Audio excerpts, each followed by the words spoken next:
Miss Johnson, and I am studying to be a school counselor. We're not called guidance counselors anymore, we're called school counselors. And I attend Wilmington University, and this is a presentation that I want to have with you all about promotion and success for you all to be ninth graders, so that you can go on to be the 10th graders, so that when school comes back in September, you're going to the 10th grade class meeting. You know what I mean? Can you hit the slide? Thank you. So of course you know that there are promotion requirements. So what I'm going to do is give you your report cards. It includes the third marking period, which I don't believe have actually come out yet, and then your fourth marking period published class work so far. So this is yours, sir, and this is your private, business. This is for you, sweetie. And this is for you, just to let you know where you're standing at this time. Here you go, sweetie, and this is for you. And thank you so much for being my helper today. So what you're seeing is your first, second, and third marking period grades and any comments that the teacher has for you, your attendance, and where you are kind of ranked, and the number of you all. I think 10th grade, there might be 300 of you or something like that. I know you had your 10th grade meeting this morning with the administration, so that tells you that. So my next thing is I want you to know what you need to do when June comes and it's the end of the school, when we get your report cards together and stamp it, promote it, 10th grade. Sweetheart, can you hit the button for me? Thank you. So the requirements needed to move on to 10th grade is you need to have a credit in English, credit in math, a credit in social studies or science, one or the other, and 2 credits from any of these other areas, which could be music, theater, art. Then of course, you have a half a credit in health and gym. And any course that you need in your pathway. So just a total of 5 credits is all that you need to be promoted. In order for you to graduate, so I know it's kind of confusing because we're so used to just getting a number grade or a letter grade and that's it. But when you get to high school, you gotta have the credit. So you have the grade and you have the credit and you go hand in hand. But this district, you have to have 26 total. So 5 to go to 10, and then it increases each year till you get to 26. So these are all of the courses that you have to have taken: 4 in English, 4 in math, 3 in either science and social studies, gym, health, and you have to have 2 years of world language. Whether that's French, I know we're doing Chinese immersion, and then we do Spanish, of course.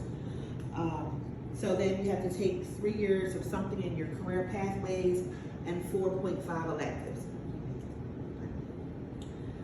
So, I know it's difficult coming in as a 9th grader, trying to find your niche, trying to figure out which it is that you really want to do and all that. So, if for some reason you don't get the 5 credits needed, then we can talk about summer school. The difference between the summer school and then, of course, being in school is that it's Ingenuity and it's all on the computer. So you are actually just taking computer classes. I think you can take maybe 3 if you need to, but that's, something that we'll have to talk about individually. So then, but you have the ability to work at your own pace on Ingenuity.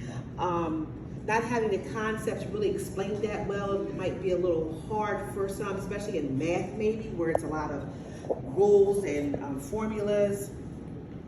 But, and then, so like I said again, so summer school is an option, but you would have to have a one-on-one with your counselor to say, listen, I don't think I'm gonna pass, the math, and what do you think? And so it's a plan we will put together for you. Would you hit the button, please?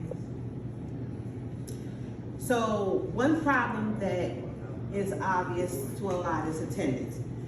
There's a lot of reasons why we don't have our credits, or a lot of reasons why we have missed assignments, and there's a lot of reasons.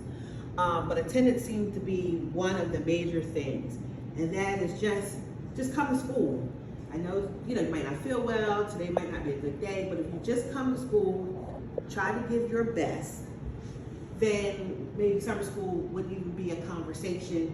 but then some things we might need a little extra help in that we could possibly be struggling in. But of course, the lack of attendance is failing grades. It's a high dropout rate because you don't come to school and then you're not accounted for, so then we just have to remove you from the rolls. Understanding that you need to follow the outline lessons, but you can't do that if you're not here.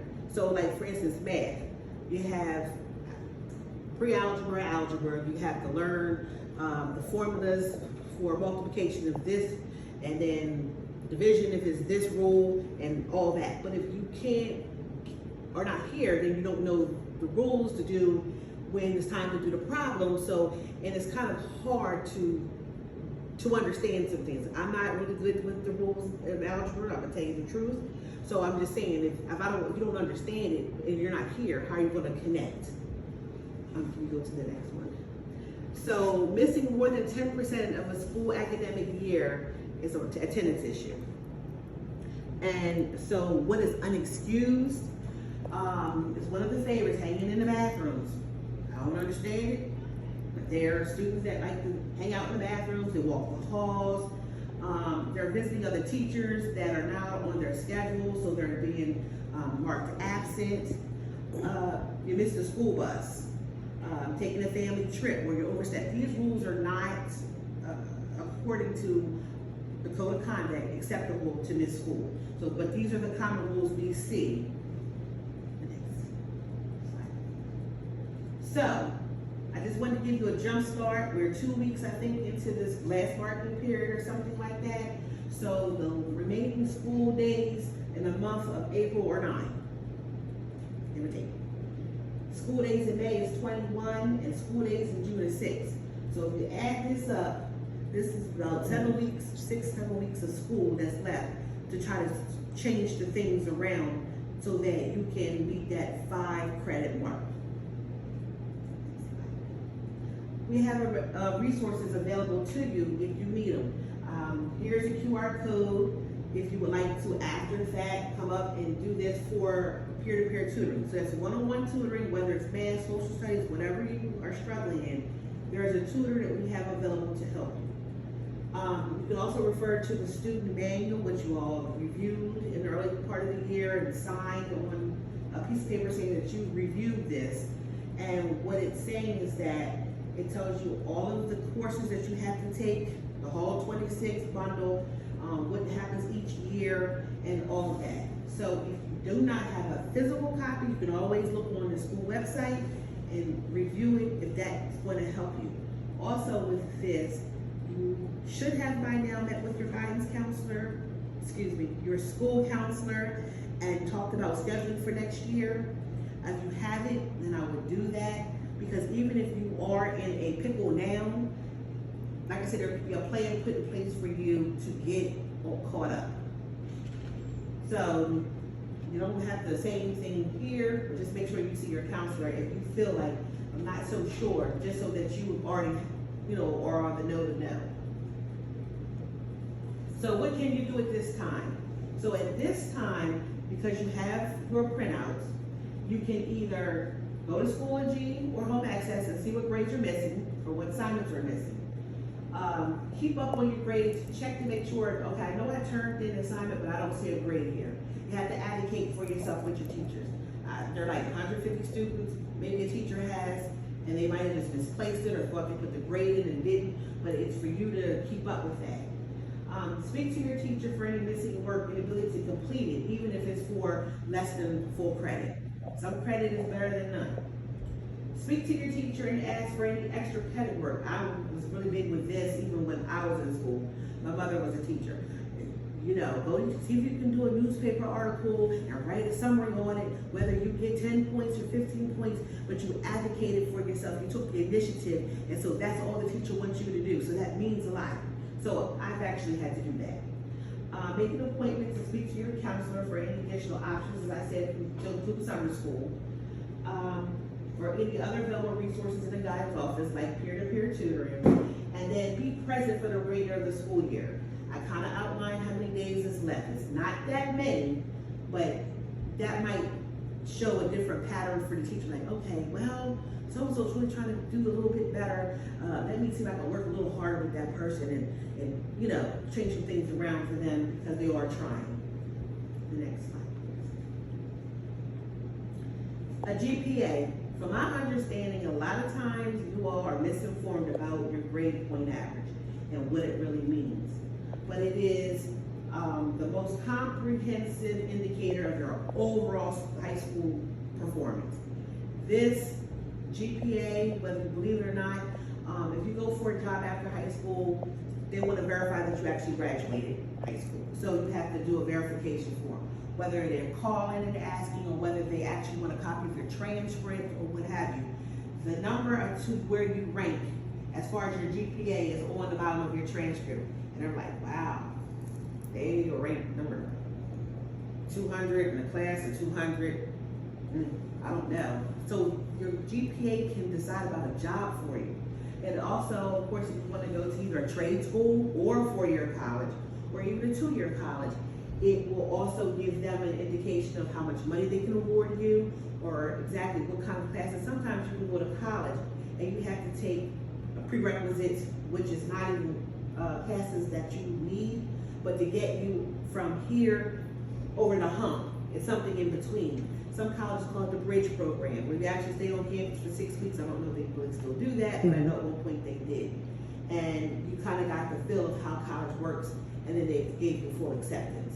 So that could be the case too. And then I think, so I have a video, but I need to figure out, I did a boo-boo. So I'm sorry, let me do this because it is in a different place.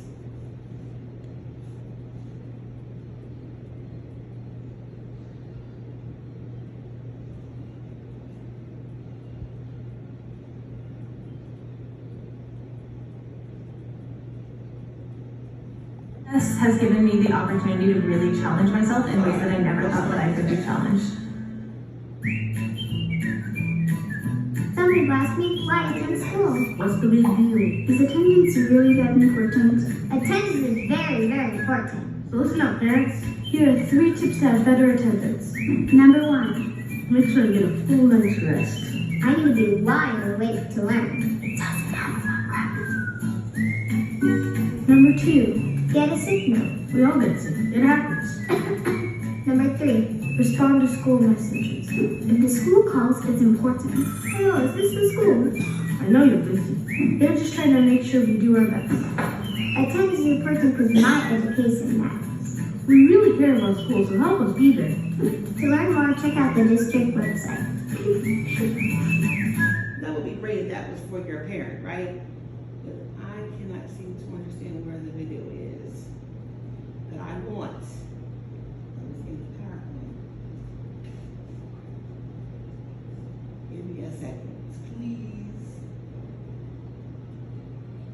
It's not working.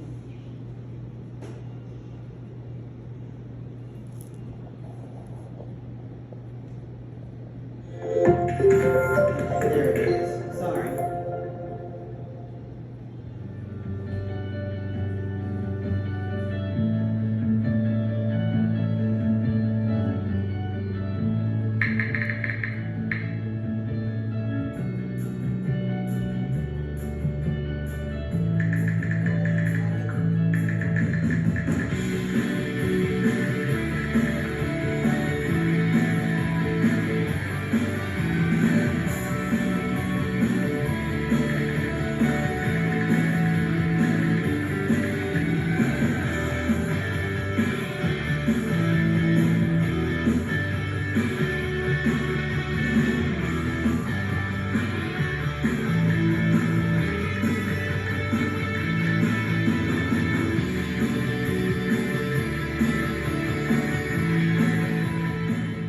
Mario Alexander.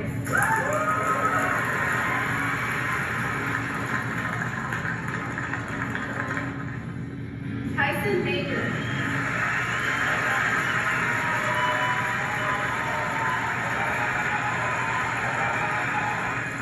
Marshall Proud.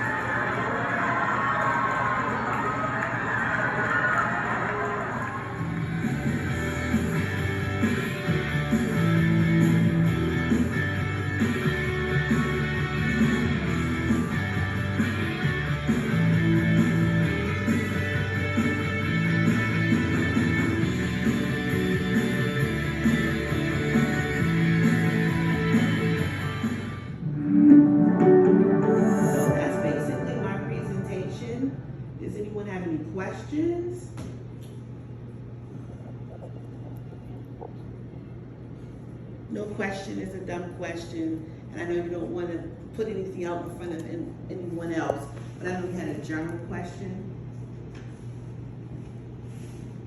So once again, I thank you for coming. And again, I know high school has many challenges and everything, but I plan to be here, and I would like to see them call your name and you walk across the stage and get your diploma. It opens up multiple opportunities for you than just not to have one at all. So if you need anything, let us know. We will bend over backwards to make sure you are successful. Thank you.